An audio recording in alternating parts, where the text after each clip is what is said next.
നിങ്ങളുടെ ഫേവറേറ്റ് സീരിയലുകൾ ടിവിയിൽ വരുന്നതിന് മുൻപേ സൺ നെക്സ്റ്റ് ആപ്പിൽ കാണാം. ഇനി എല്ലാവർക്കും മുൻപേ കാണൂ. ഇപ്പോൾ തന്നെ സൺ നെക്സ്റ്റ് ആപ്പ് ഡൗൺലോഡ് ചെയ്ത് സബ്സ്ക്രൈബ് ചെയ്യൂ. അല്പമെങ്കിലും മാനാഭിമാനം ഉണ്ടായിരുന്നെങ്കിൽ ഏതെങ്കിലും ഒരാൾ ഇതിന് തയ്യാറാവോ? അതെങ്ങനെ മേലല്ലെങ്കിൽ പണിയെടുക്കാണ്ട് വേറെ എവിടെ ഇത്ര സുഭിക്ഷമായിട്ട് ജീവിക്കാൻ പറ്റും? ഉപദേശിക്കുന്നതിന് മുൻപേ ആ ഉപദേശങ്ങളൊക്കെ സ്വന്തം ജീവിതത്തിൽ പാലിച്ചിട്ടുണ്ടോന്നൊന്ന് പരിശോധിച്ചു നോക്ക്. എന്നിട്ട് വാ സംസാരിക്കാൻ. ഇവിടെ നിന്ന് പോയി തരാമോന്ന് ഞാൻ ചോദിക്കുന്നില്ല. ചോദിച്ചാലും പോവില്ലാന്ന് എനിക്ക് നന്നായിട്ട് അറിയാം. എവിടെ പോവാനാ അല്ലേ? കേറി കിടക്കാൻ ഒരു സ്ഥലം വേണ്ടേ? എവിടുന്ന് സംഘടിപ്പിച്ചു ഇതുപോലെ ഒരുത്തനെ? കഷ്ടം, ഒരു ഗുണവും ഇല്ലാത്തൊരു ഭർത്താവ്. ഇനി പോയിട്ട് ഒരു കാര്യമില്ല. ശകുനം ഇതല്ലേ?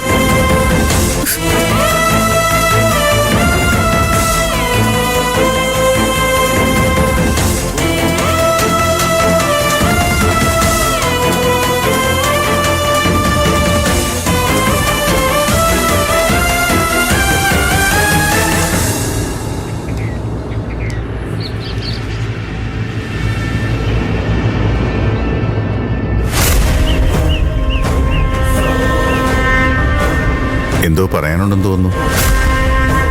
അതെ, പറയാനുണ്ട്. എന്തിനാ ശ്രുതിമോളെ വിശാലിന്റെ ഒപ്പം വിട്ടത്?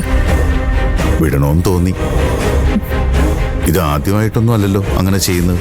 പഴയ അവസ്ഥയല്ല ഇപ്പോ. ഈ ഒരു സമയത്ത് ഒരു കാരണവശാലും ശ്രുതിമോൾക്ക് വിശാലുമായിട്ടൊരു അടുപ്പം വരാൻ പാടില്ല. ശരിയാണോ അക്ഷര അങ്ങനെ ചിന്തിക്കുന്നത്?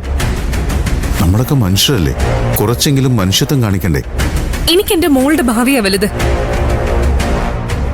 ആവശ്യമില്ലാത്തൊരു ബന്ധം ഉണ്ടാക്കിയെടുത്ത വിശാലിന് എന്തെങ്കിലും സംഭവിച്ചാലോ? സംഭവിക്കുമല്ലോ. മെഡിക്കൽ സയൻസ് അതാണ് പറയുന്നത്.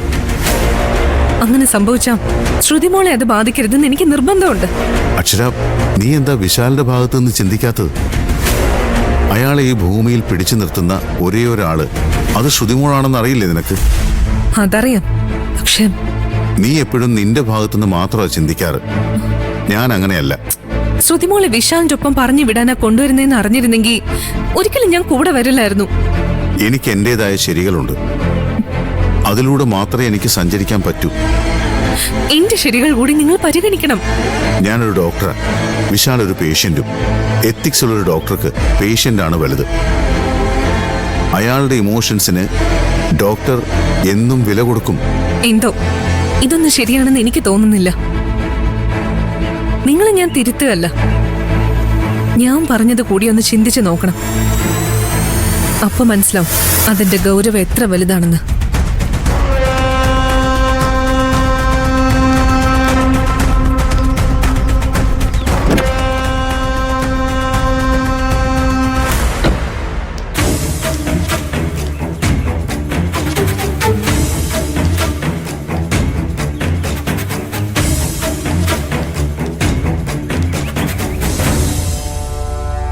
എന്തുപറ്റി? മുഖം വല്ലാതിരിക്കുന്നുണ്ടല്ലോ. ഓ, ഒന്നുമില്ല. അതല്ല, എന്തോ ഉണ്ട്. ചന്ദ്രയായിട്ട് എന്തൊക്കെ പറഞ്ഞ് വഴക്കിടുന്നുണ്ടായിരുന്നല്ലോ, അവള് വല്ലതും പറഞ്ഞോ? ഇല്ല. പിന്നെന്തു പറ്റി? നമുക്ക് ഇവിടുന്ന് മാറിയാലോ? അതെന്താ അങ്ങനെ പെട്ടെന്ന് തോന്നാൻ? അല്ല, ഇത് നമ്മുടെ വീടൊന്നും അല്ലല്ലോ. എന്നായാലും ഇവിടുന്ന് മാറേണ്ടതല്ലേ? അത് കുറച്ച് നേരത്തെ ആയാലെന്താ? അപ്പൊ എന്തോ പ്രശ്നമുണ്ട്. അല്ലെങ്കിൽ ഇങ്ങനെ പറയില്ലല്ലോ പെങ്ങൾക്ക് ഇവിടെ നിന്ന് മാറണമെന്ന്. എങ്ങോട്ട്? അതൊന്നും വേണ്ട. ഇതിന്റെ കാരണം എന്താണെന്ന് അച്ഛന് മനസ്സിലായില്ലേ? ഇതാ ചന്ദ്രയുടെ ഡയലോഗാ. കെട്ടിച്ചു വിട്ടിട്ടും ഇവിടെ വന്നിങ്ങനെ കഴിയാൻ നാണമില്ലല്ലോ എന്ന് അവള് പറഞ്ഞു.